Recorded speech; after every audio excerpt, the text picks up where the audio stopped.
Hey guys, tonight we're hopping aboard a creaky, sea stained pirate ship bobbing along the choppy Atlantic.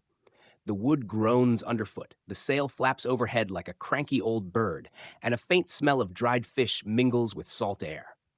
The crew mutters in half a dozen accents, every man missing either a tooth, an eye, or a reliable sense of direction.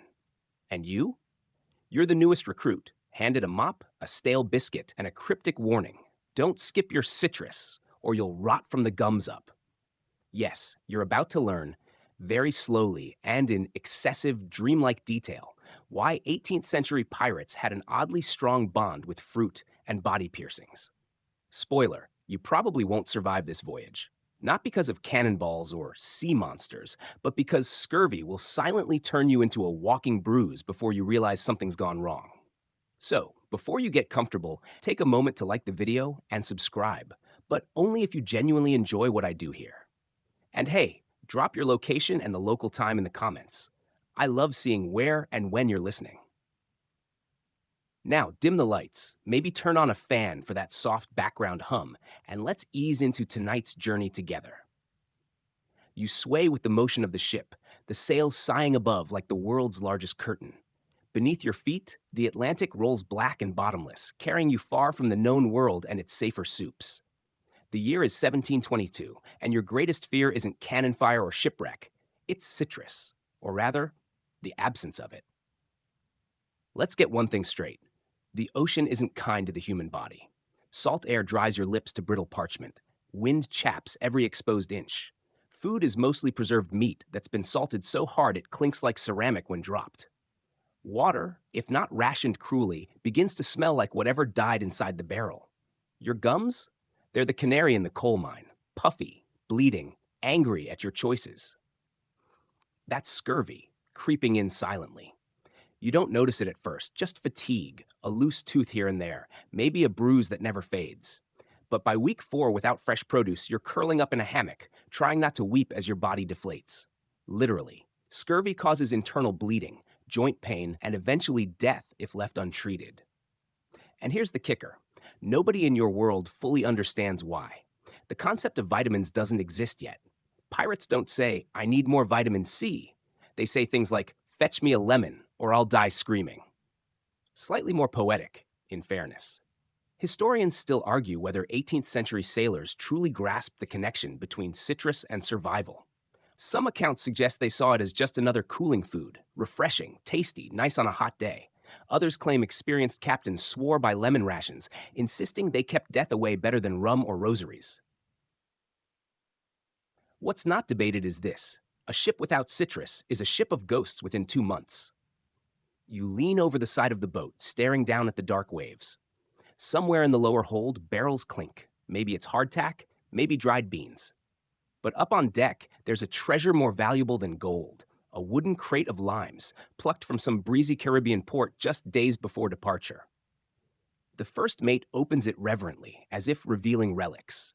The sailors gather like children at a puppet show. 1 lime each.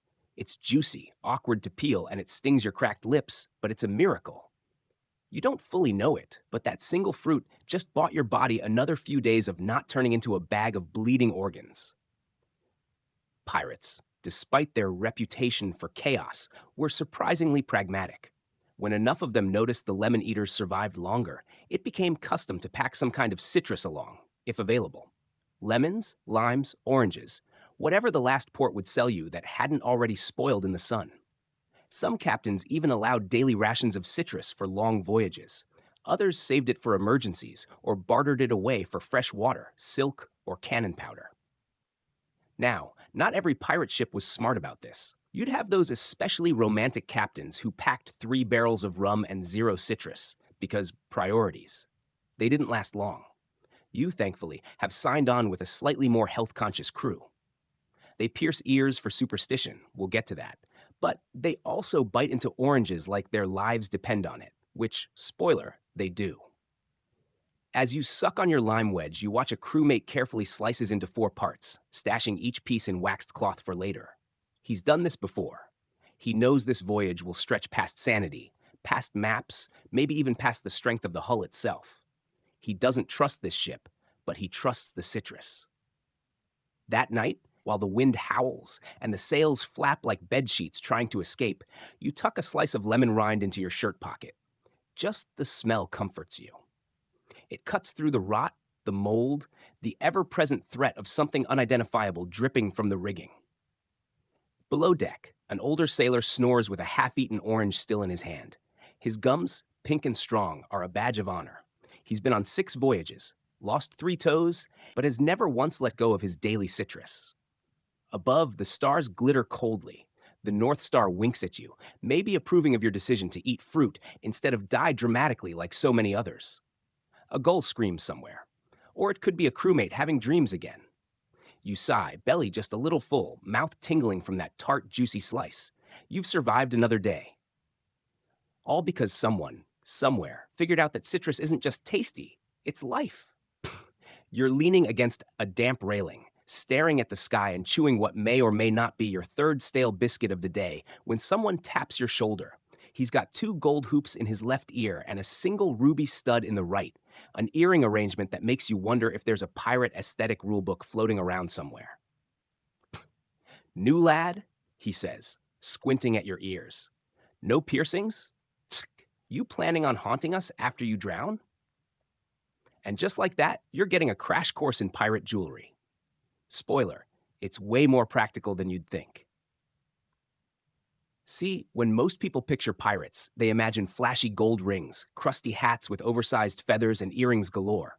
But in your current century, sometime in the golden age of piracy, those golden hoops serve more than just fashion.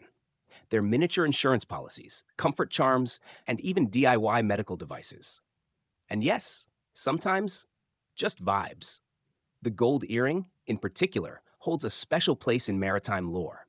You're told, probably for the 4th time, that a solid gold hoop could pay for a proper burial if your body ever washed up on some unfamiliar shore. Engraved with your name or the port you called home, it might help a stranger identify you.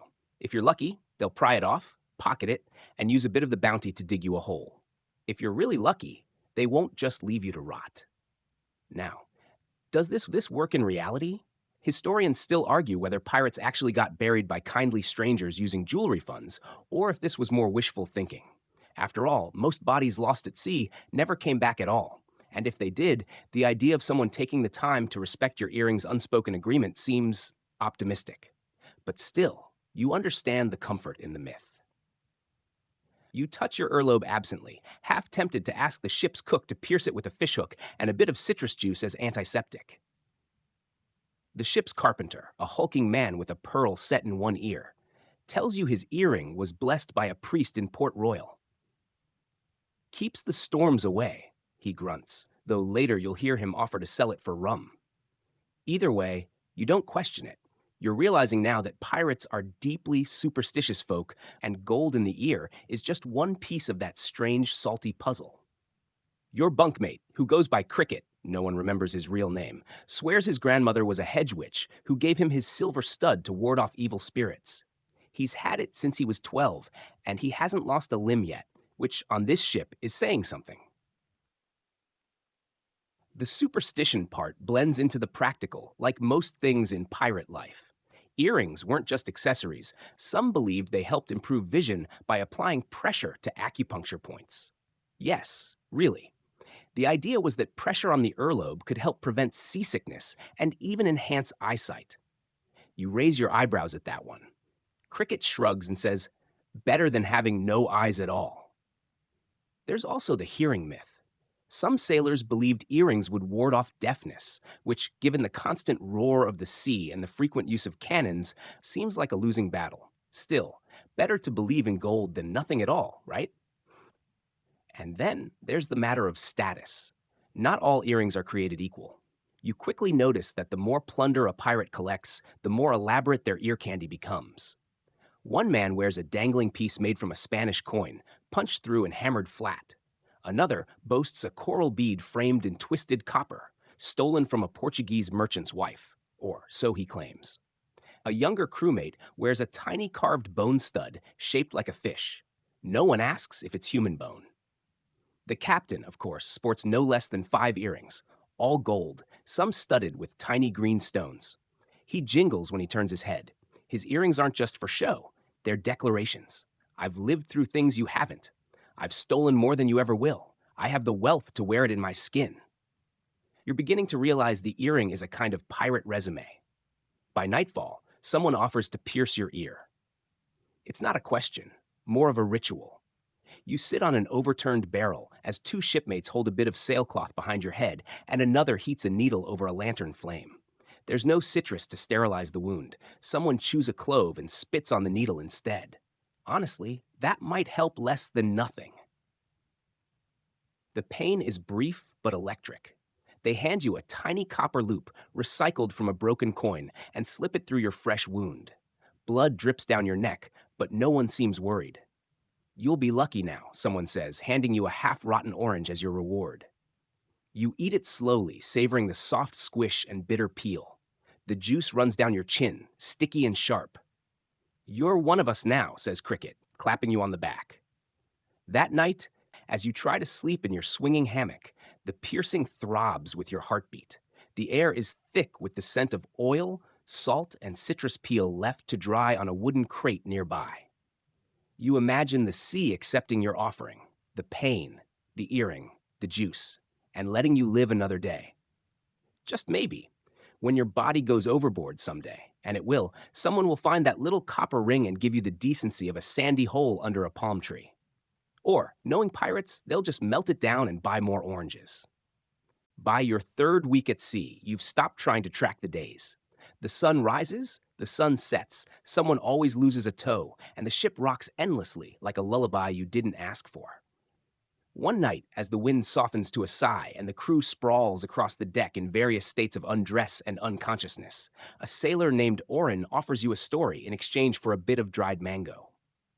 You oblige, because who says no to pirate storytelling under the stars? He leans in close, the firelight catching the gold hoop in his nose, not his ear, mind you, his nose, and whispers, It's the charms, lad. That's what keeps us alive. Earrings, tattoos, lemons in boots, everything's got to be just right, or the sea gets moody. And that's how you fall headlong into the floating labyrinth of pirate superstitions. Some of them seem almost reasonable. Like never whistling on deck. Apparently it challenges the wind and invites storms. You tried it once by accident and got smacked with a wet rope by a man who hasn't smiled since the War of Spanish Succession. Others are harder to explain. No bananas allowed on board. Why? Depends who you ask. One theory blames fruit flies. Another swears that every ship lost in the Bermuda Triangle had a banana in the hold. You once saw the quartermaster toss an entire crate overboard while muttering curses under his breath. He didn't even check if they were ripe. Historians still argue whether these beliefs stemmed from genuine experience or sheer boredom. The sea, after all, gives you lots of time to be weird. Superstitions, on a pirate ship, are like ropes. You're tangled in them whether you like it or not. Everyone's got a charm, a habit, a ritual. That copper earring you got in Section 2? It's not just an ornament anymore, it's protection. Or at least that's what the crew says every time the storm clouds gather. You start noticing the little things more now. Old Buck, the cook, wears a necklace made of fish vertebrae and swears it keeps rats out of the flour sacks. Jonesy, the barrel-chested gunner, has a snake tattoo curled around his left foot. Keeps the devils in the deep from grabbing me, he says, tapping it twice before every battle. You even meet one sailor who carries a lemon peel in his boot at all times. Not for health, but for luck. It's a counter curse, he tells you, against the citrus spirits. You want to ask follow-up questions, but he bites into a lime wedge like it's an apple and walks away humming. Even the ship itself isn't exempt. There's a carved figurehead at the prow, an old wooden mermaid with cracked paint and one missing eye. She's affectionately known as Lady Melancholy, and no one dares sail without her. When someone tried to repaint her lips once, the ship was hit by lightning 3 days later. Coincidence? Not a chance, according to the crew. You've also picked up the habit of touching your earring every time you pass below deck. It started as a joke. I'll need this if I drown. But now it feels like a promise. To the sea, to the ship, to whatever unseen forces keep the timbers creaking, but not cracking. Some superstitions even start to blur the line between spiritual and practical. Tying a red ribbon around a citrus tree branch before harvest is one such example.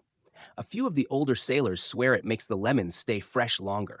There's zero evidence of this, of course, but you're not about to take chances. You've seen what scurvy does to a man's insides.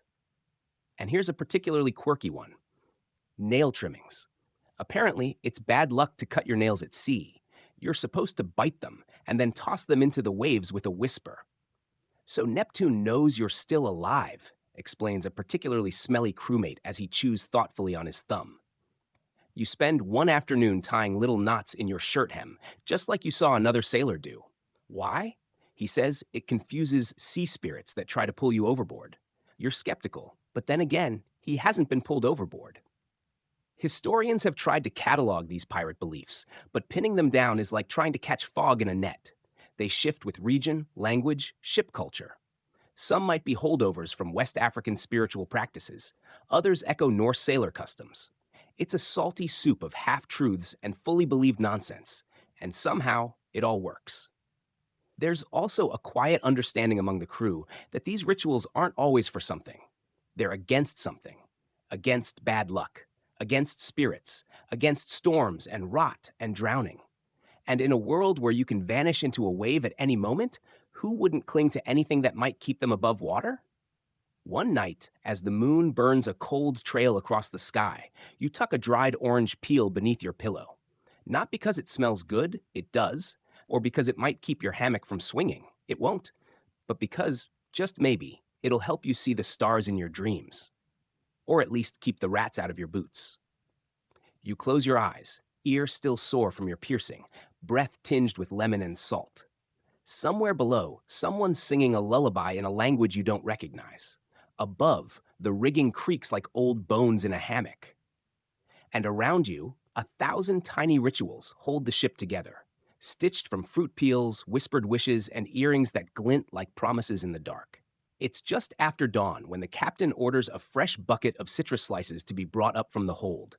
You're not sure what's more surprising, that there's still citrus left, or that he's willing to share it. The reason becomes clear when he gathers the crew around the quarterdeck and announces, with great solemnity, His Majesty's Navy has finally seen reason. They're ordering lemons. The crew cheers weakly, mostly because it's still early, but you raise an eyebrow. Ordering lemons? That sounds almost civilized, like something out of a gentleman's almanac. As it turns out, this marks a turning point in naval history. Around the mid-18th century, the British Navy, which had previously waffled between using vinegar, malt, and even, yes, diluted sulfuric acid to combat scurvy, finally begins leaning into citrus. Why? Because of one persistent Scottish doctor named James Lind, who in 1747 conducted what's now considered one of the earliest controlled medical experiments. Historians still argue whether Lind truly understood why citrus worked, or whether he just got lucky with lemon juice. Either way, his guinea pigs, sailors sick with scurvy, improved rapidly after consuming oranges and lemons. Meanwhile, those given vinegar or seawater continued deteriorating in classic seafaring fashion. Teeth falling out like marbles, breath foul enough to knock out sharks. The Navy, ever resistant to innovation unless it came with a hat feather and a drum roll, took its sweet time adopting the remedy. Bureaucrats preferred their theories tidy, and the idea that something as cheerful as fruit could cure such a dreadful disease seemed, frankly, suspicious. But eventually, after more sailors died than should ever be reasonable in peacetime, they issued lemon juice as a mandatory ration aboard naval vessels. This is where your pirate crew comes in. They're not part of the official Navy, of course. They're more the steal from it and then toast its failures with rum type. But when the British start handing out citrus like holy water, pirates take note. Not because they want to follow orders, perish the thought, but because they follow results. If the Royal Navy is sailing longer without having to bury crewmen every Tuesday, that's something worth paying attention to. Your ship's quartermaster, a man so old his beard could double as rigging, starts tracking citrus trends like they're fashion. Lemons from Spain? Too sharp. Oranges from Curacao? Soft but sweet. Limes from the Caribbean? Just right for preserving both body and rum. Which brings us to your mid-morning chore, slicing limes for the grog ration. Grog, in case you're unfamiliar, is the classic sailor's cocktail: rum, water, and a bit of citrus to keep the scurvy away and the mutiny at bay. It tastes like regret and a tropical vacation had a fight, but it does the job. You slice carefully, watching the juice drip down your fingers. The lime smell cuts through the usual shipboard blend of tar, sweat, and soggy rope. It's almost refreshing. Above you, seagulls circle lazily, probably hoping someone tosses a peel overboard. Below deck, the men gather for their citrus-enhanced grog, sipping it like monks in a monastery, if monks were tattooed, shirtless, and occasionally missing eyebrows. It's here that the ship's cook shares a lesser-known tidbit. Before lemons were fully adopted, sailors tried all kinds of things to cure scurvy. Everything from sauerkraut to turtle blood. The only problem was, turtles didn't always show up when invited. One ship even tried brewing tea from pine needles, which does contain a bit of vitamin C, but also tastes like wet regret. The desperate have been known to chew leather soaked in vinegar, which kind of works, but not nearly as well as a juicy lime and some proper storytelling to go with it. Historians debate whether it was lemon juice or whole fruit that made the real difference. Vitamin C breaks down quickly, especially in the sun, so unless it was freshly squeezed and properly stored, the benefits could be lost before the sailors even took their first swig. You don't know about chemical degradation, but you do know this: the man with the most citrus in his hammock survives the longest. You've seen it. You've also started carrying a dried lime slice in your pocket, just in case. It makes your fingers smell zesty, and it gives you something to fiddle with when the nights get too quiet. A quiet belief grows aboard the ship. Citrus isn't just food, it's ritual, medicine, and in a pinch, even perfume. You've noticed the more seasoned pirates tucking orange peels under their armpits before going into port. Keeps the ladies from fainting, one of them claims. You're skeptical, but the alternative is the ship's usual cologne: mildew and feet. And here's something particularly odd. Some sailors have started carving small citrus fruits into little faces and hanging them from the rigging. Protection, they say. Against what? Ghosts or merchants? Same thing. Your hammock smells faintly of lemon now. Your clothes are sticky in places you no longer care to scrub. Your gums, however, are healthy and pink. You smile into the morning sun, thankful for every tangy, sour bite that didn't rot your insides. Later, while cleaning out an old barrel, you find a preserved lemon from a past voyage. Wrinkled and dark, it still smells bright. You keep it on a shelf near your hammock. A lucky charm, a fragrant little ghost of voyages past. The ship groans softly, sails flapping above, and somewhere in the distance the promise of land smells faintly like oranges. You've started dreaming in citrus. No, really, last night you swore a lime spoke to you. It had the captain's voice and asked you to swab the deck more enthusiastically.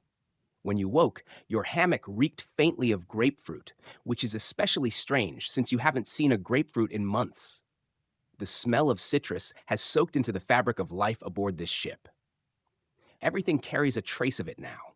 The grog, the cook's apron, even the parchment used to chart your course. There's a sticky orange stain on your sleeve that's become part of your uniform. If this ship ever wrecks, archaeologists centuries from now might find your body preserved in lemon oils and assume you were some kind of fruit-based deity. It's hard to imagine a time when citrus wasn't part of a sailor's toolkit, but there was a time when no one knew what caused scurvy. Just that it appeared, then killed, then vanished when fresh produce miraculously arrived. Back in the early 1700s, many believed scurvy was a result of damp air or spiritual imbalance, rather than, say, a severe and slow-motion collapse of one's internal scaffolding due to vitamin deficiency. Historians still argue whether early pirates intuitively discovered the benefits of citrus or if they were just desperate and lucky. After all, oranges weren't native to Europe. They came west via trade with India and the Islamic world. Limes and lemons, too, were imported delicacies before becoming mainstays in tropical ports. So any pirate smart enough, or perhaps just rich enough, to get his hands on a crate of limes was holding something truly valuable. There's a quiet shift happening aboard your ship, and you feel it most when visiting other vessels. Docked alongside a Dutch privateer one afternoon, you're invited aboard for a quick trade. Your captain wants gunpowder. They want your cooked sea biscuits. No one knows why. While poking around their galley, you notice an enormous crate marked with a crude sun symbol. You crack it open and are hit with a scent so glorious it makes your knees go weak. Blood oranges. Dozens of them. Not shriveled, not moldy, just ripe and glowing like jewels. The Dutch cook beams at your reaction. Picked them up in Sicily, he says. We wrap them in sailcloth soaked in vinegar. Last longer. It's a revelation. Vinegar-soaked fabric as a preservative. Another pirate innovation, born of sheer willpower and maybe just a touch of scientific insight. You make a note to suggest this back home, though you're not sure if it'll fly with the ship's vinegar ration, mostly going toward cleaning wounds and the occasional impromptu salad. As the trade wraps up, one of the Dutch sailors slips you a single orange in exchange for a whalebone dice. It's squishy and slightly bruised, but you treat it like a holy relic. That night, you slice it reverently and share it with Cricket. The juice runs down your chin and stains your collar, right? And you both agree this is the finest orange you've ever tasted, even though it's probably no better than the others. It's about timing. When everything you eat tastes like mildew and rope, even the faintest zing of citrus can feel like a banquet. You've also started to notice how fruit becomes currency at sea. A lemon can buy you silence. A lime might earn you a shift off. An orange? Well, an orange could start a fight. The bosun once traded a single orange wedge for a replacement set of dice. Someone else bartered a preserved lemon for a carved wooden pipe. On shore, you hear tales of pirates offering crates of citrus in exchange for cannonballs, gunpowder, even hostages. There's an unspoken citrus economy, fluctuating wildly depending on season, port, and desperation. There are even pirates, so you've heard, who forge fake oranges. Carefully painted gourds, hollowed and filled with bits of vinegar-soaked bread. One bite, and the victim knows they've been duped. But the real orange is long gone by then. No one's tried it on your ship yet, but the idea lingers. One particularly hot afternoon, the captain hosts what he jokingly calls the lemon games. It's an unofficial competition to see who can balance a lemon slice on their nose the longest. The prize? A single candied orange peel from a port long forgotten. You come in third. It falls off your nose when you sneeze. You blame the sea air. Everyone else blames your nose. After the contest, you join the crew in the shade of the forward sail and nibble dried citrus rinds like children eating candy. Someone tells a story about a ghost ship with holds full of preserved lemons, floating endlessly across the Atlantic, its crew long since turned to salt and shadow. They say it only appears when your own supply's about to run out. Someone adds with a wink. You chuckle, but later that night, while staring out across the moonlit water, you wonder, what if it's true? The sea plays tricks on the mind, especially when you live in close quarters, eat the same things every day, and measure life in citrus rations and knot speeds. You start to assign meaning to everything. A sweet orange portends good weather. A sour one means trouble's coming. And if your lemon's dry, might be time to update your will. You've begun keeping a citrus diary, marking the flavor and texture of each day's fruit ration, logging the mood aboard, the color of the sky, and the dreams you had the night before. So far, you've noted that everyone dreams more when the oranges are especially tart. Coincidence? Maybe. But superstition has no need for proof. That's what makes it comforting. And so, with every bite, every sticky rind tucked in your pocket, every shared peel between crewmates, you learn the unwritten language of seabound survival. Citrus, the strange glowing heart of pirate wellness. The ship's surgeon, or what passes for one, is a man with no formal training, a questionable understanding of anatomy, and a terrifying fondness for cloves. His name is Dabble, and he smells like someone tried to pickle a pine cone. But to his credit, he's the one keeping you all in one piece, mostly through a combination of trial, error, and citrus. You meet him properly one morning when you stub your toe on a loose deck plank and end up with an infection brewing under the nail. He takes one look, mutters something about damp spirits, and tells you to soak it in warm lemon water. You're lucky, he says, setting a cracked mug in front of you. Last week I had to cut a man's thumb off with a spoon. Didn't have enough lime juice on hand to dull the fever.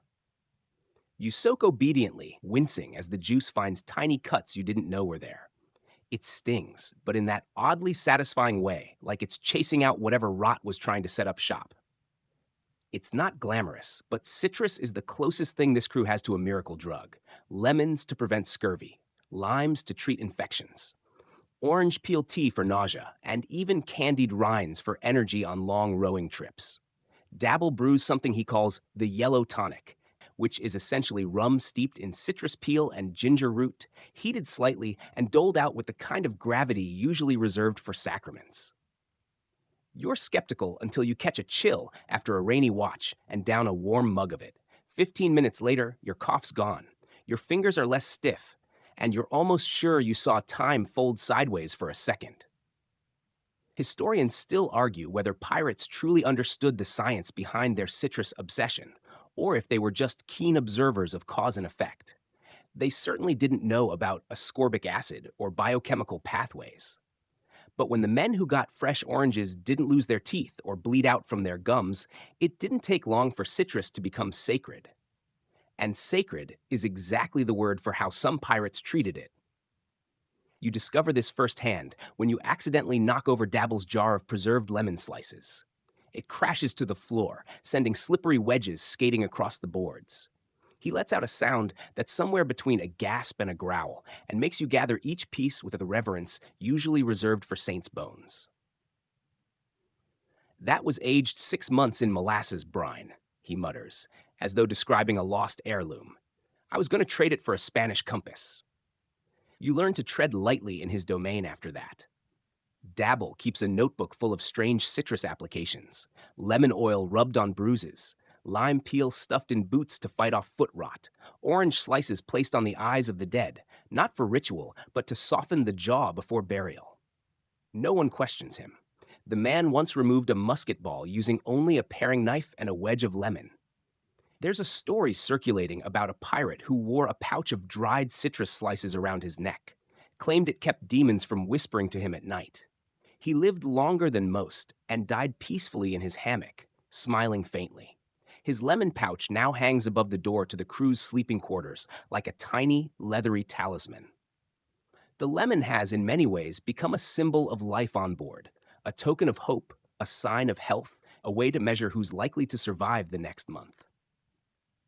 During one brief shore stop, a crewmate gets into a shouting match with a trader who tries to shortchange him on a citrus shipment. Voices rise, knives flash, and then the trader offers a single gleaming orange as a peace offering. All is instantly forgiven. That orange is sliced ceremonially and passed around the fire that night, everyone taking a sliver like they're part of some strange, vitamin-enriched communion. There's something beautiful about it in a way. The sea is vast and merciless. The days blur, the storms come without warning, and death is always just a slippery ladder away. But in the middle of all that chaos, you have this bright, zesty constant, a fruit that hums with health and tastes like survival. Of course, it's not all magic. The ship runs low sometimes. There are weeks when all the limes are moldy, the oranges are gone, and the lemons are nothing but stubborn husks. Those are the quiet days. The days when men sleep more, laugh less, and avoid looking at their gums too closely. You wake one morning to find someone's carved a tiny lemon onto the mast with a knife. It's crude, lopsided, and smiling. You smile back. Because out here, citrus isn't just food or flavor, it's folklore. It's healing and hope, tang and tenderness. And in a world where most problems can't be fixed with a sword or a cannon, it's strangely comforting to know that sometimes a wedge of lemon really can make everything feel just a little better.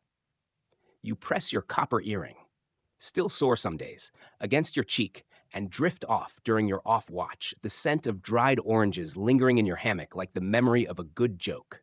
A storm rolls in from the east on a Tuesday afternoon, because, of course, it's always Tuesdays, and the entire sky turns the color of bruised plums.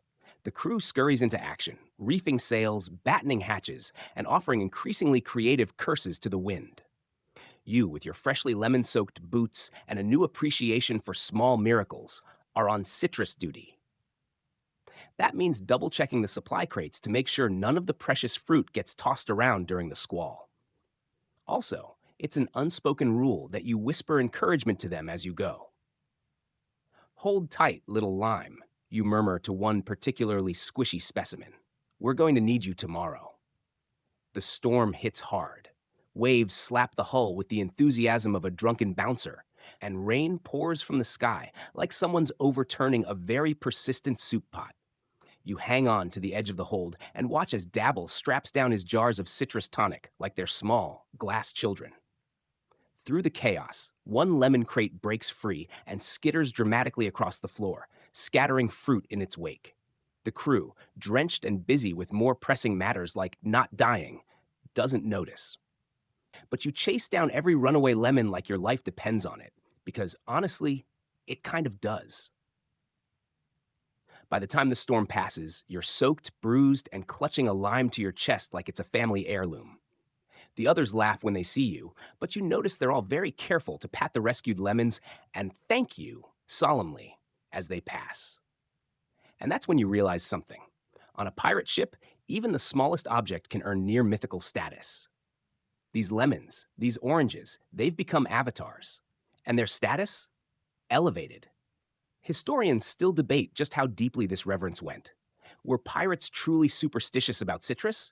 Or did the fruit just become a symbol over time, flavored by desperation and a bit of alcohol-fueled imagination? You think back to Cricket's theory, that citrus, like gold, becomes sacred when it's rare, useful, and just hard enough to get. The next few days are calm, but a hush lingers over the deck. That kind of hush that comes after a storm, part reverence, part hangover.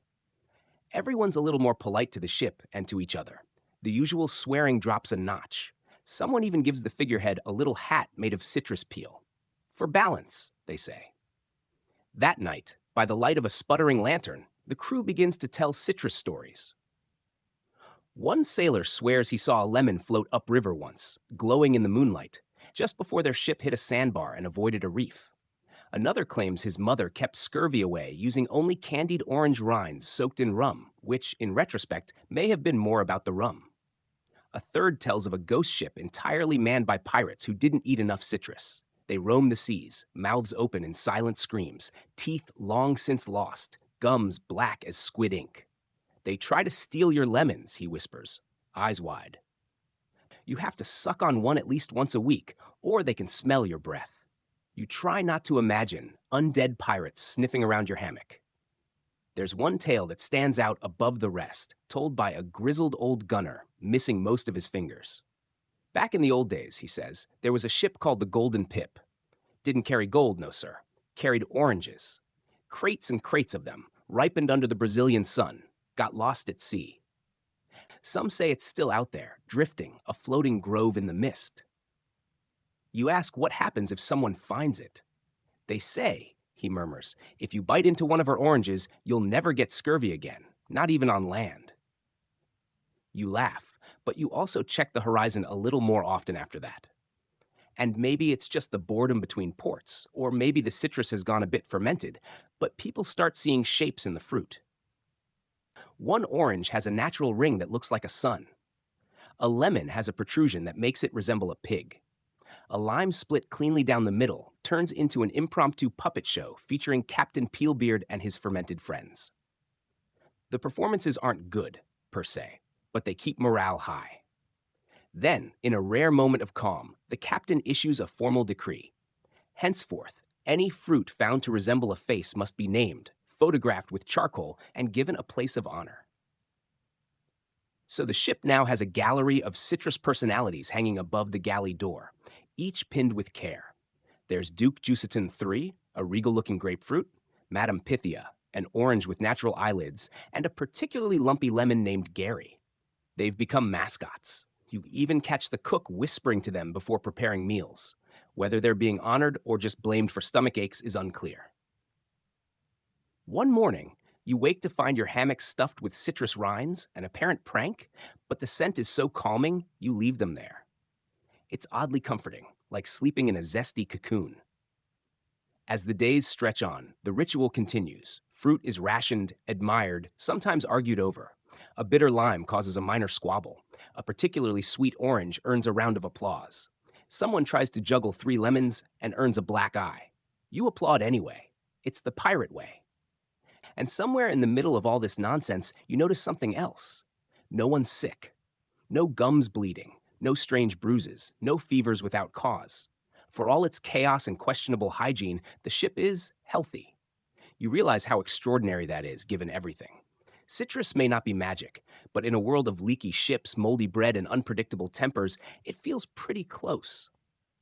You go to sleep that night with a small orange tucked under your arm like a teddy bear. It's absurd, but it's yours, and it smells like life. The days get hotter, the sea lazier. Even the gulls seem to flap more slowly, as if the sky itself is napping. On deck, shirts are optional, tempers are short, and citrus rations are now the highlight of every shift. You've entered what the crew calls the sticky weeks, that hazy stretch of late summer where nothing much happens, but everything somehow feels urgent. The ship creaks more. Tempers simmer like soup in a blackened kettle. Someone swears the lemons are shrinking. They're not, but they are sweating, like everything else. To cope, the crew begins inventing elaborate citrus-based distractions. One involves balancing a lime on your head during watch and seeing how long you can go without it rolling off. Another becomes known as orange chess, which has no clear rules beyond moving fruit around a barrel and shouting, "Check," at random intervals. You try to take it seriously, until Cricket declares victory by eating both kings and bowing deeply. Still, it's not just boredom, it's tension. You can feel it in the way people move, the way laughter turns too loud, then vanishes too fast. The citrus stores are dwindling, and every crew member knows it. One evening, while organizing supplies below deck, you notice Dabble inventorying the fruit crates with the precision of a jeweler. He sighs deeply, writes something down, and mutters, "We've got 8 days of solid citrus left. 10 if we pretend we like pickled limes." You raise an eyebrow. Pickled limes? Better than nothing. Worse than everything. This is when the citrus politics begin. People start hovering near the fruit crates more often. The galley door gets a makeshift lock, just a rope tied awkwardly around the handle, but it sends a message: don't get greedy. Someone starts secretly drying orange peels to make them last longer. Another crewman begins marking his name on the rinds with a bit of charcoal, fruit graffiti claiming his share in advance. The cook, ever diplomatic, begins slicing everything thinner, stretching each orange into 10 translucent wheels of vitamin-packed hope. You try not to worry, but one night you wake up to find the hammock next to yours empty, and a half-eaten lime in its place. Pirates are practical creatures, but they are also deeply, irrationally sentimental. So when a rumor starts that the last of the lemons has been cursed, no one laughs. At least not out loud. The lemon in question is an especially large, nearly perfect specimen, glowing yellow, untouched, and resting at the bottom of the crate like a sleeping prince. No one dares eat it. It's been dubbed the final fruit, and it has become part myth, part mascot, part hostage. Historians still argue whether this kind of food hoarding was common or exaggerated in pirate lore, but accounts do suggest that some ships treated their last piece of citrus like a sacred relic, a talisman, even a bargaining chip. One legend goes that a pirate ship on the verge of mutiny was saved when the captain produced a single orange and offered it as a reward for the best sea shanty. The men sang all night. The orange was never eaten, but its existence kept them from falling apart. On your ship, the final fruit sits on a shelf now, in plain view, cradled in a makeshift hammock made from old sailcloth. No one touches it. No one dares. It becomes a sort of citrus idol. Offerings are left beside it: a carved spoon, a copper button, a small wooden fish with a smiling face. Some nights, a crewmate will approach it solemnly, whisper a hope or curse under their breath, and walk away with a slightly lighter step. It's absurd. It's touching. It's pirate psychology at its finest. Meanwhile, someone starts carving citrus prayers into driftwood. May our lemons be many. May our gums remain pink. May the final fruit never rot. In the midst of all this superstition, the captain announces a new rule: citrus jokes are banned. This, naturally, causes an immediate and dramatic increase in citrus jokes. "What do you call a pirate with no limes?" one man whispers. "Scurvy, Dan," you reply. Everyone groans. Someone throws a peel. But deep down, you all know this isn't just about vitamin C anymore. The citrus has become your clock, your calendar, your barometer for morale. You measure time not in hours, but in wedges. 2 limes until midday, someone might say. 4 oranges ago, we passed that atoll. And when a ship appears on the horizon, sails low, hull fat with cargo, you feel the hunger ripple through the crew like a shared shiver. Could it have fruit? There's a flurry of activity. Weapons are checked, flags adjusted, eye patches repositioned for optimal menace. You're still licking citrus dust from your fingers when the captain yells, "Prepare to board." You know the odds are slim. The other ship might be carrying spice or cloth, or worst of all, fish sauce. But hope, like citrus, is stubborn. You tighten your sash, tuck your earring under your collar, and whisper a quick thanks to the final fruit. Then you grip the rigging and prepare to swing. Because the only thing better than surviving another day at sea is surviving it with a crate of oranges at your feet. The moment your boots hit the other ship's deck, you know something is off. Not because there's resistance. There isn't. The crew of the merchant vessel stares at you, slack-jawed, more confused than afraid. One of them even raises a spoon in defense before thinking better of it and dropping it onto the planks with a soft clink. What catches your attention, though, is the smell. Citrus. A lot of it. It hits your nose like a memory, sharp, tangy, sunlit. You glance around, and sure enough, there they are. Crates stacked high, stamped with a strange emblem, a half-peeled orange with a tiny crown above it. Royal fruit, imported, polished to a sheen. You turn to the nearest crewman. What port did these come from? Goa, he replies, still stunned. We supply the East India Company's officers. You nod slowly, as if that explains everything. To be fair, it kind of does. Your captain arrives behind you, his boots echoing loudly. He surveys the crates like a man seeing paradise. Well, he mutters, this is awkward. The crew agrees to terms quickly, almost too quickly. It seems they're not paid enough to fight pirates over grapefruit. The captain leaves them a barrel of salted beef and one of Dabble's stronger tonics in exchange for the citrus cargo. It's not exactly a robbery, it's more of a vitamin-rich swap. By nightfall, the hold of your own ship smells like a fruit stall in a Caribbean market. Oranges stacked like treasure. Lemons bundled in netting. Even a few pomelos, round and smug-looking, as if they know they're too big to be practical, but too fancy to ignore. One crewman cries, quietly, into a lime. Cricket brings you a slice of tangerine and grins. Tastes like victory. Historians still argue whether pirates planned these raids with nutrition in mind, or whether citrus-laden ships were simply considered low-hanging fruit. Pun very much intended. But what's certain is that these moments were celebrated like holidays. You can't remember the last time you heard this much laughter on board. Even Dabble lightens up. He hosts a citrus re-education night in the galley, complete with chalkboard diagrams and dramatic readings of sailor ailments. You're pretty sure half of it is made up, but no one minds. He introduces something he calls the zest scale, a new method of ranking fruit from mildly perky to tongue slap. It doesn't catch on, but everyone applauds anyway. And suddenly, life aboard feels bright. The captain allows a feast, not a proper feast. There's no meat, the bread still tastes like burlap, and the rum is suspiciously cloudy, but there's fruit everywhere. Orange segments pass like communion wafers, lemon slices floated in water jugs. Someone tries to flambe a grapefruit using a lantern and nearly sets their beard alight. No one minds. It's a festival, a celebration of scurvy's defeat.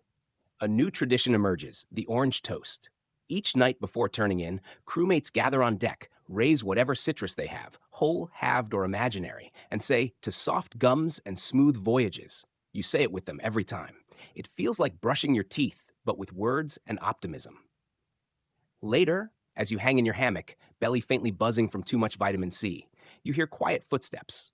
Dabble is pacing the deck with a notebook in hand, muttering as he scribbles. You hear him whisper, "Case study, morale elevated. Gums intact, 0 tooth casualties this week." He stops, considers something, then chuckles and adds, "Lemon-related hallucination count, 3. All benign." You close your eyes, smiling. But pirate luck is a fickle thing. 2 days later, a squall rises out of nowhere. Not a monstrous one, more of a slap than a punch, but it jostles the cargo, rattles the crates, and causes one very unfortunate crate of lemons to break open and spill its contents across the hold. You're assigned cleanup duty. As you collect the bruised lemons and inspect for damage, you discover something odd. One of them has a small hole bored cleanly through the side. You sniff it. Smells fine. But you slice it open anyway and find, nestled inside like a smug little pearl, a tiny scrap of folded parchment.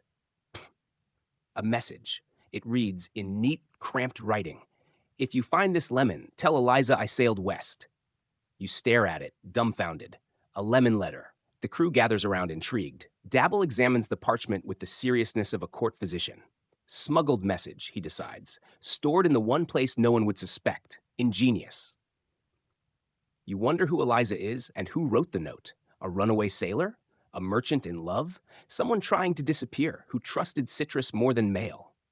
Cricket wants to write a reply and hide it in another lemon. For karma, he says. Citrus karma. You end up doing just that. The next time the ship trades supplies, you slip a note into a fresh lime and tuck it at the top of a crate. Eliza, he sailed west. Good luck. The whole crew watches you close the lid, weirdly solemn. It feels like finishing a story someone else started 100 miles ago. And maybe that's what this all is. Fruit as storytelling, as ritual, as continuity in a life that rarely offers closure. Later that night, you dream of the lemon again, the same one from your first storm. This time, it's wearing a crown and speaking in riddles. You don't remember the words, but you wake up smiling. Because here's the truth. Pirate life is short and hard and often absurd. But there's something about a good orange, sun-warmed, juicy, perfect in its little segmented logic, that makes you believe maybe the sea's not out to get you after all. Just remind her you've got your vitamins. You wake to find a grapefruit rolling gently against your ankle. It's early. The sun hasn't yet reached over the ship's rail, and the deck glows faintly with that soft gray light that makes everything look dreamier than it probably is. For a moment, you don't move. The grapefruit rests against your foot like a sleepy cat, and you take this as a sign. Today will be strange and probably sticky. Sure enough, it is. The new cook, an ambitious man named Basil who once tried to deep fry oatmeal, is determined to make use of the citrus bounty in a more culinarily bold fashion. His first attempt, lemon stew. A questionable mix of dried fish, potatoes, and yes, entire lemon wedges. It's an acquired taste, he says, watching you chew slowly, very slowly, while your eyes water from the sheer acidity. Cricket, not one to suffer in silence, suggests balancing it out with orange peel. Basil agrees, and promptly adds half an orange rind, pith and all, to the boiling pot. The result is aggressive. Still, no one complains too loudly. There's fruit in the food, and that's more than most sailors get. Besides, Dabble says the stew might actually be good for your joints, or your eyesight, or maybe it's an effective pest repellent. He's not sure yet. Historians still argue over the accuracy of pirate diets. Many assume it was all salted meat and hardtack, and while that's mostly true, records suggest that citrus, when available, was crammed into everything from grog to puddings to hair treatments. One pirate journal even describes lime-glazed biscuits, though scholars aren't sure whether this was an actual recipe or a sarcastic complaint. You believe it. On this ship, the moment citrus appears, it infiltrates every part of life. You begin to notice things. Sailors rubbing orange peels on their boots for shine. Others tucking lemon slices under their armpits, claiming it wards off boils. One man quietly dabs grapefruit juice behind his ears, whispering that it keeps nightmares away. You don't ask. One morning, you catch the captain shaving with lime juice and a rusty knife. He nods as though daring you to comment. You salute instead. There's even a new shipboard game called Citrus Duel. The rules are unclear, but it seems to involve slapping each other gently with rinds until someone drops their balance or laughs too hard to continue. You accidentally start a tournament by flicking a pomelo at Cricket's elbow. The final round ends in a draw. Dabble declares both participants spiritually refreshed. But it's not all games. The sun gets hotter, and the fruit doesn't last forever. You start seeing tiny signs of decay. A moldy orange in the corner of the crate. A squishy lemon that collapses in your hand with a gentle sigh. No one says it, but everyone knows. The feast is ending. So you begin to preserve what you can. Dabble leads the effort. He slices the best fruit thin, layers them between salt, and dries them in the sun on clean sailcloth. He invents something called citrus jerky, which tastes a bit like sunburn and desperation, but it stores well. The crew pretends to like it. It becomes a form of currency: 2 strips for a sock, 3 for a song. Cricket crafts tiny citrus dolls, or citrus folk as he calls them, from dried rinds and toothpicks. There's a crew of them now: Captain Sourface, Admiral Zest, and a mysterious hooded figure made from a dried kumquat. They live in a box near the galley and have their own tiny hammock. You're not sure if this is art, insanity, or both, but honestly, it's soothing. One night, you find yourself on deck, carving a tiny lemon wedge into a charm. You don't know why. You thread it onto a bit of string and wear it like a necklace. It smells faintly sweet, and when you hold it near your face, it feels cool against your skin. That night, you sleep better than you have in days, and you're not alone. More sailors begin wearing citrus charms. A grapefruit seed becomes a lucky token. A wedge-shaped scar on one man's hand becomes the subject of endless stories, none of them true, all of them hilarious.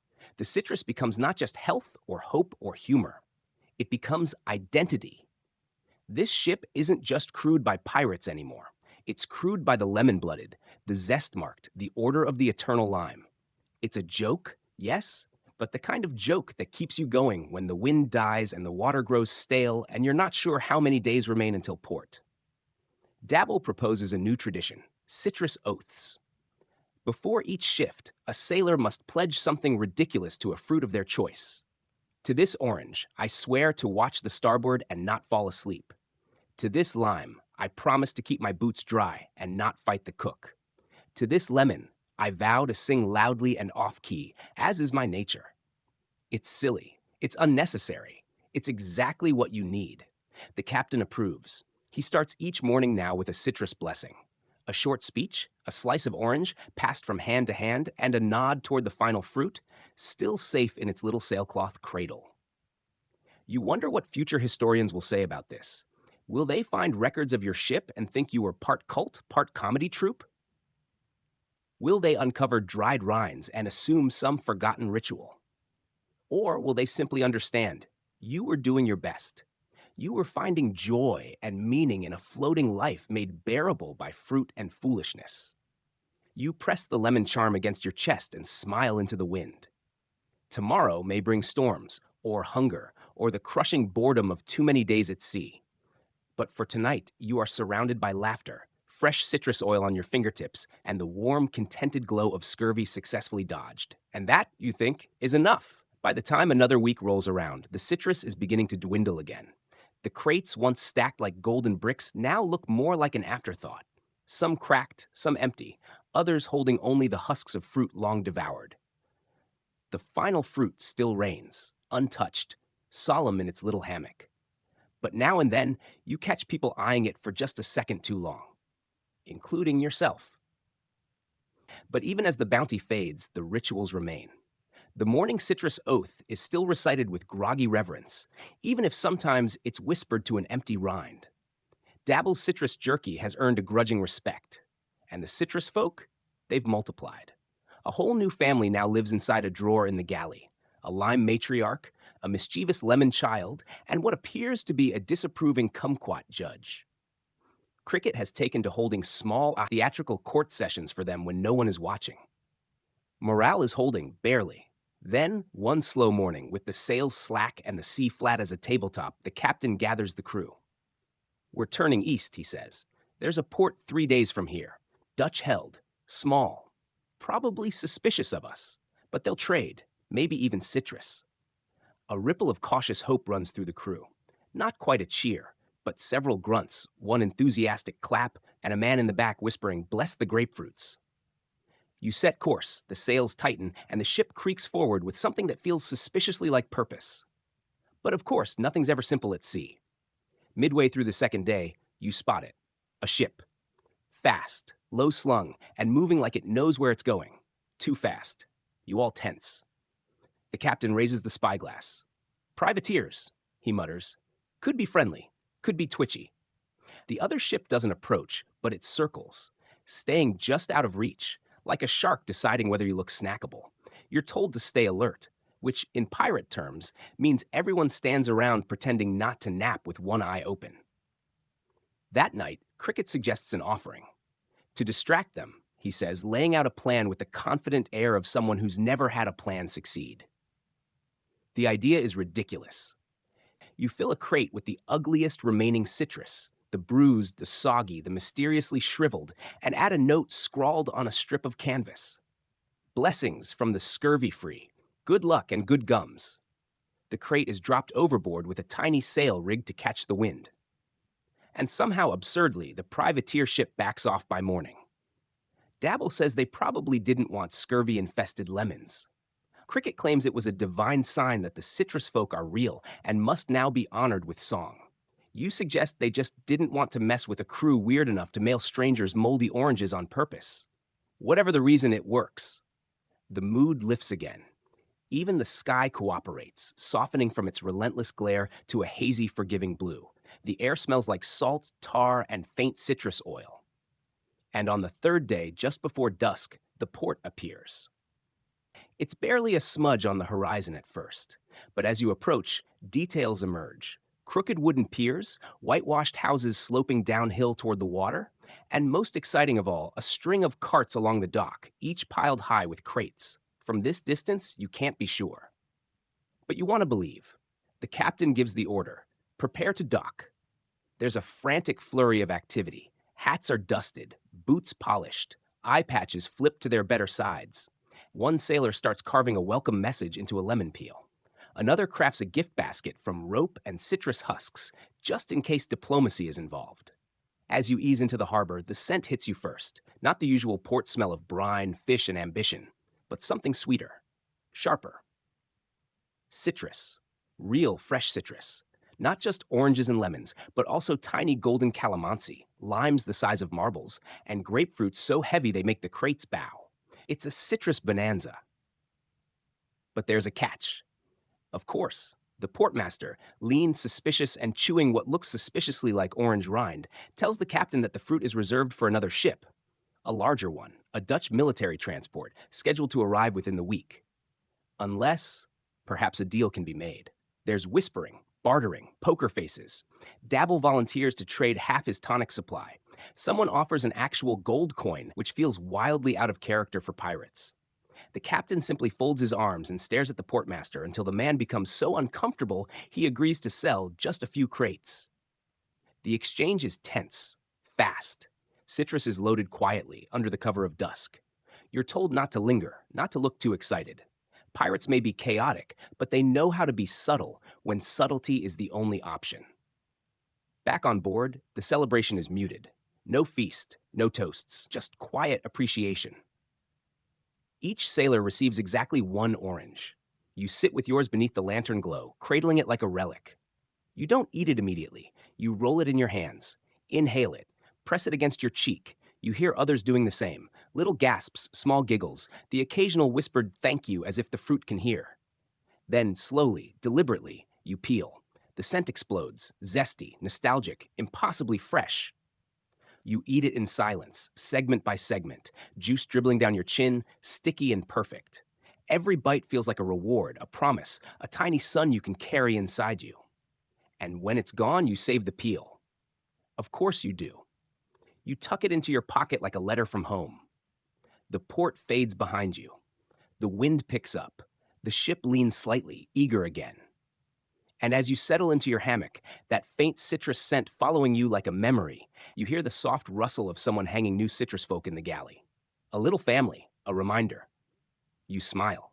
Still scurvy-free, still afloat, still a pirate. The wind is kind again. The sails snap softly overhead, like lazy applause.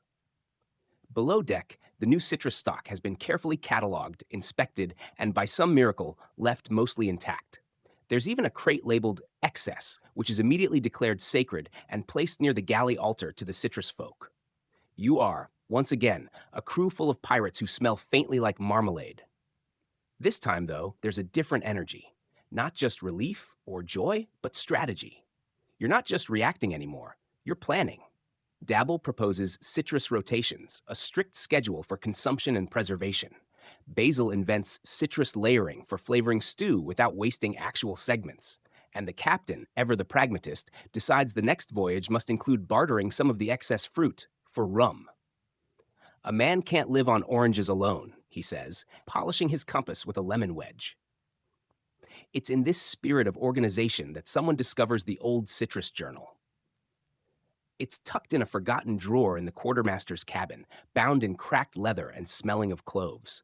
Inside, dozens of entries, all handwritten, documenting citrus-related findings from a pirate long gone. Orange peels useful for insect bites. Limes improve dreams, must confirm. Don't mix lemon and grog, unless entertaining guests. Each entry is signed simply R. Historians still argue over whether pirate journals like these are factual, embellished, or written mostly out of boredom. But this one feels real. Strange, funny, meticulous. One page is just a chart ranking fruits by how much they cheer up the crew. Top of the list? Tangerines. Visibly bouncy, R writes. Crew morale increased 17%. The crew becomes obsessed. You start reading entries aloud each night like bedtime stories. Even the captain listens, arms crossed, pretending not to enjoy it. There's something intimate about it. This voice from another ship, another time. You picture R standing where you now stand, inspecting rinds, making notes, wondering whether a pomelo can be smoked. Answer, only once. Cricket suggests adding your own entries to continue the tradition, so you do. Day 42. Discovered grapefruit peel, excellent for polishing boots and awkward small talk. Day 43. Tried citrus duel in storm, do not recommend. You leave the journal open in the galley and slowly, other hands begin adding to it. A scrawl appears. Orange pips Dyson emergency. Next, boiled lemon water plus sugar acceptable tea. Another, suspiciously in Dabble's handwriting. Citrus jerky now favored over salt pork. Crew in agreement. No dissenters. You've become historians of your own absurdity. Meanwhile, the citrus folk are evolving. The original figures now have backstories. Captain Soreface has retired. Admiral Zest is in a questionable political scandal. A mysterious new character, known only as the Lime Whisperer, appears in a cloak made from dried banana leaf. There's even a puppet show. Every Sunday, the main deck becomes a stage, an upturned barrel, a bit of sailcloth, and voices pitched to mimic grumpy captains or flirty grapefruits. The entire crew gathers, grog in hand, eyes wide. One episode involves the citrus folk negotiating with a rogue tomato who insists it counts as a fruit. The debate is heated, full of legal jargon and dramatic monologues. The tomato is eventually accepted, but only after promising to never pretend to be orange again. You laugh harder than you've laughed in months.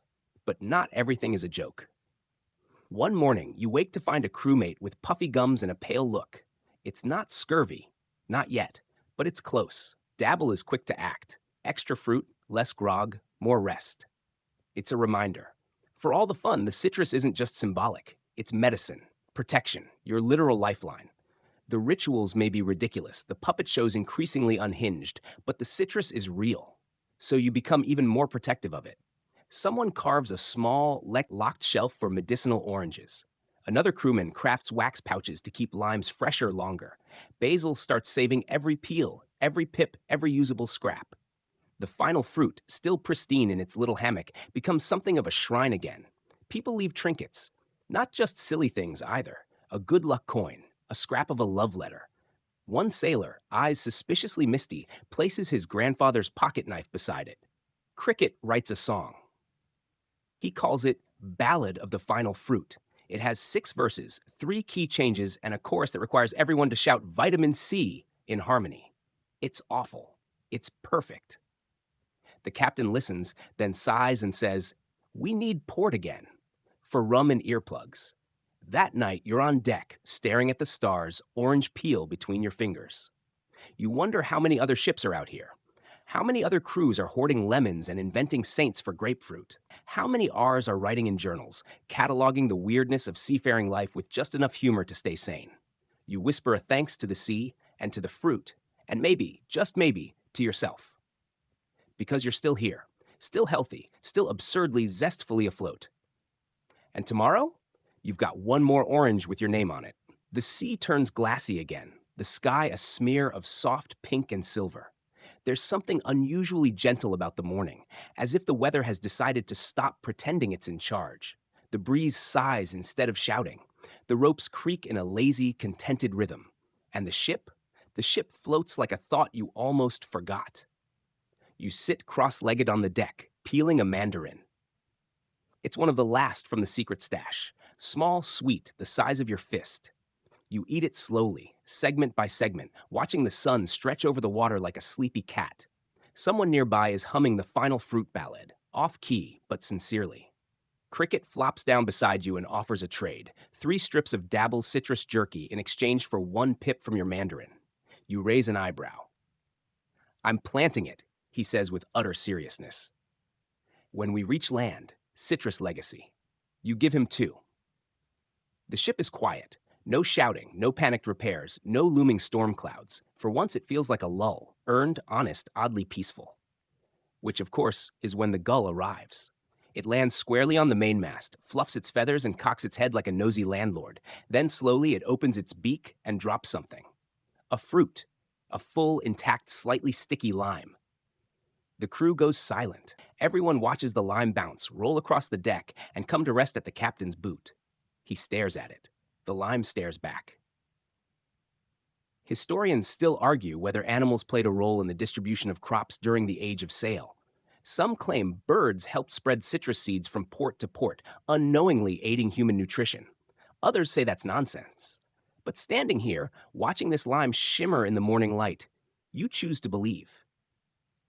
The captain picks it up. "Well," he says, examining the lime as though it just applied for a job, "that's a sign." And just like that, the lime bird becomes legend. Within the hour, someone paints it on the ship's hull. Tiny wings, proud lime in beak, looking vaguely smug. Dabble declares it an omen of continued scurvy immunity. Cricket says it's the reincarnation of Admiral Zest. The captain says it's a bird that dropped a lime, but that doesn't stop anyone from whispering thanks as they pass the mast. The mood shifts again. Not just hopeful, playful. You can feel it in the air. A kind of theatrical optimism, the kind that lets grown adults create an official lime bird blessing ritual, which involves holding a lime to the sky and making a sound that can only be described as a hopeful honk. You do it. Of course you do.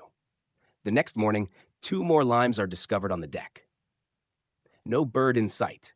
Now it's official. The lime bird is watching over you. And with this new blessing comes new energy. The ship turns south. The captain has heard rumors of a cluster of islands, Spanish-controlled, sparsely mapped, and rich in trade. Not gold, not spices, fruit. Citrus islands, he mutters, limes as big as fists, oranges that glow. It sounds ridiculous, which is why it's probably true. As you sail, the citrus rituals reach new heights. There's now a lime ranking committee, chaired by Dabble, who has invented a 17-point scale for pith complexity. The citrus folk perform daily dramas in the galley. Someone starts sketching posters. Vote grapefruit for Admiral. And don't let lemon win. Too sour. There is, of course, a mock election. You campaign for Admiral Grapefruit. Your slogan, zest, grit, pulp. You lose to Lemon, whose platform includes more hammocks and less grog tax. The crew celebrates anyway.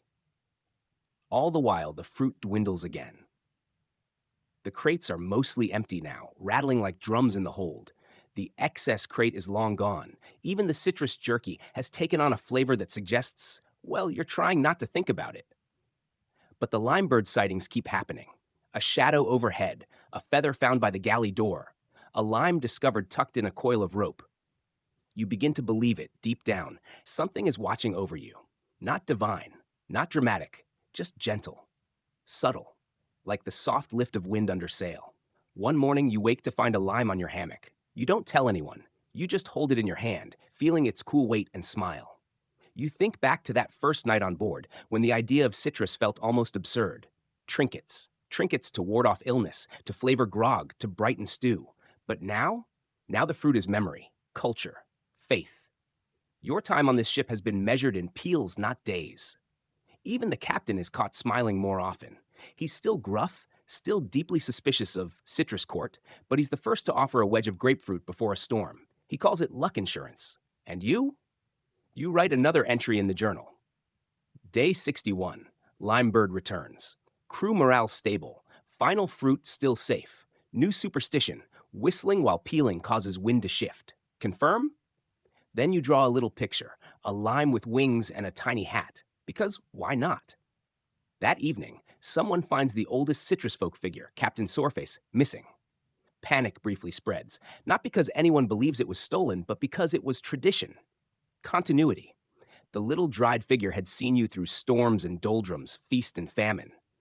You find it just before sunset, perched beside the wheel, looking out at the horizon. No one says a word. They just nod, replace him gently, and let him be. You sit beside him for a while, the smell of orange peel and salt in your nose, and think, how strange, how wonderful to find purpose in pulp. The stars tonight are unusually sharp. They blink overhead like lanterns held by careful hands, each one steady and precise. You lie on your back atop a coil of rope, the deck rocking beneath you like the world's slowest cradle. Somewhere nearby, the galley door creaks open, then shut. The smell of something faintly citrusy drifts past. Grapefruit, maybe. Or lemon cake, if you dare to dream. You close your eyes, just for a moment. And that's when the bell rings. Not the danger bell, not the port bell, the citrus bell. It's a small handbell tied to the citrus folk altar in the galley, meant originally to signal when Dabble was testing new recipes no one wanted to accidentally eat. Now, it's used for more ceremonial purposes, birthdays, creative breakthroughs, or if someone discovers a particularly weird use for a lime. This time, it's for an announcement. Cricket has invented a game. He calls it Fruit Lines. It's a kind of citrus-based storytelling challenge. One player holds a fruit, starts a tale, and must toss the fruit to the next participant mid-sentence. If the fruit is dropped or the story falters, you start again. New story, new fruit. Tonight's fruit is a tangerine. You go first. There once was a pirate, you begin, who believed a lemon could predict the weather. The fruit flies. Dabble catches it. So he tied one to the mast and named it Captain Drizzle. The fruit arcs again. It becomes ridiculous, then beautiful, then strangely heartfelt. By the end of the night, Captain Drizzle has defeated a hurricane with a sour glare, discovered buried treasure made entirely of lime peels, and retired peacefully to a citrus grove in the Bahamas. It's the best story you've heard in weeks. Historians still debate how much of pirate culture was oral. Most records are secondhand, filtered through the lens of naval officers or bored merchants. But here, now, on a deck that smells faintly of orange and candle wax, you know that the truest pirate tales aren't etched in maps or shouted in taverns. They're whispered across hammocks, passed between hands like fruit, juicy, messy, sweet. Later, in the soft dark, the captain calls you over.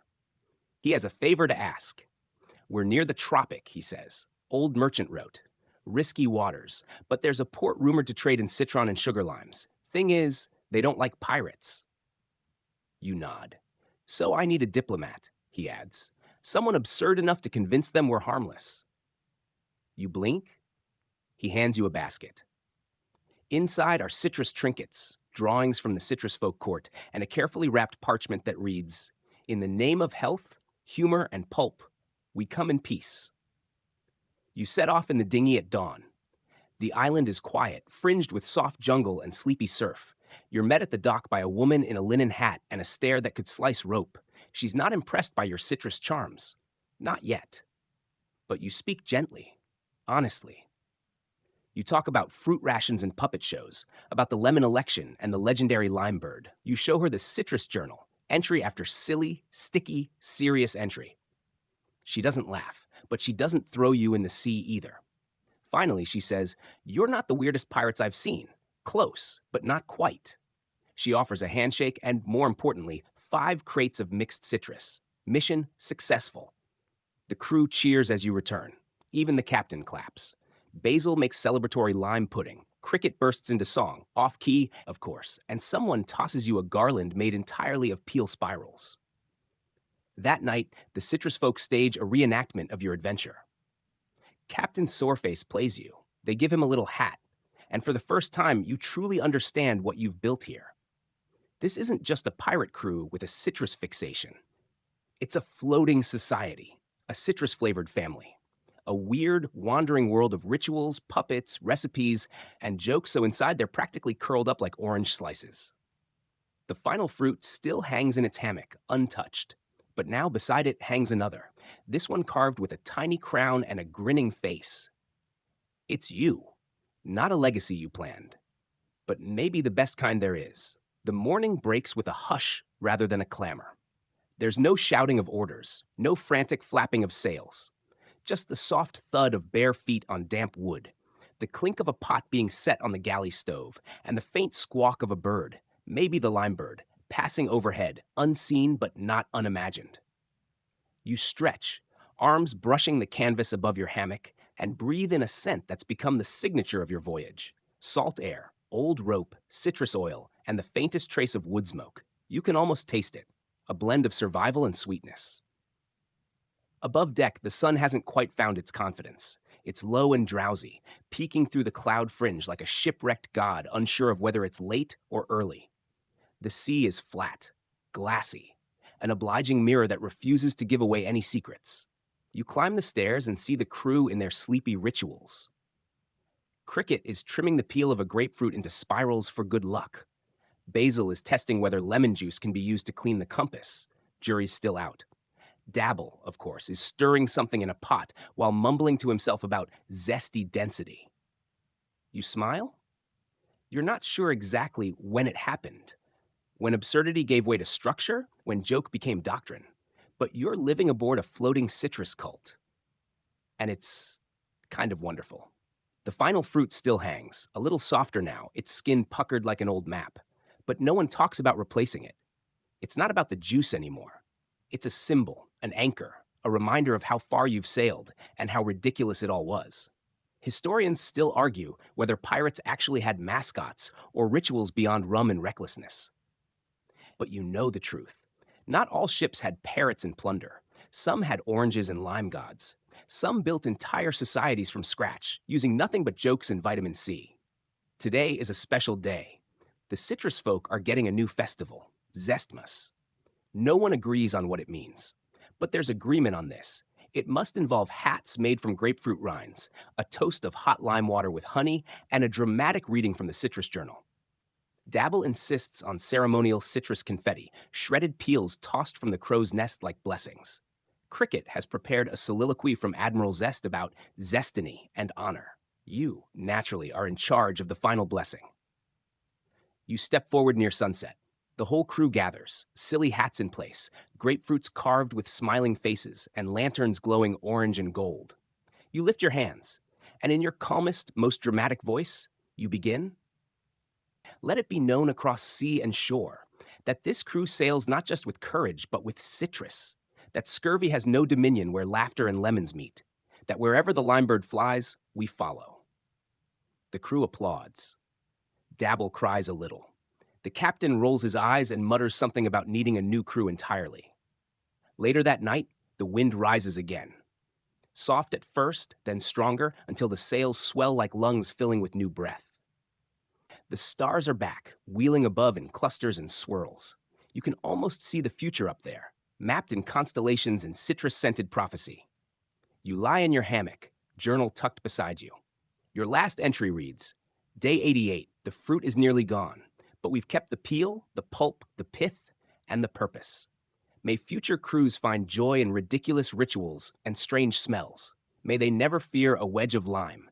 May they always, always believe in the limebird. As your eyes begin to close, you hear it, the gentle thump of waves, the creak of wood, the softest tinkle of the citrus bell in the galley. And maybe, just maybe, the whisper of feathers overhead. And now, as your breath slows and your mind begins to soften like the light before dawn, imagine the ship drifting gently through calm waters. The crew is quiet now, full, satisfied. A few murmurs of laughter echo from the galley, fading like the scent of orange peel on the wind.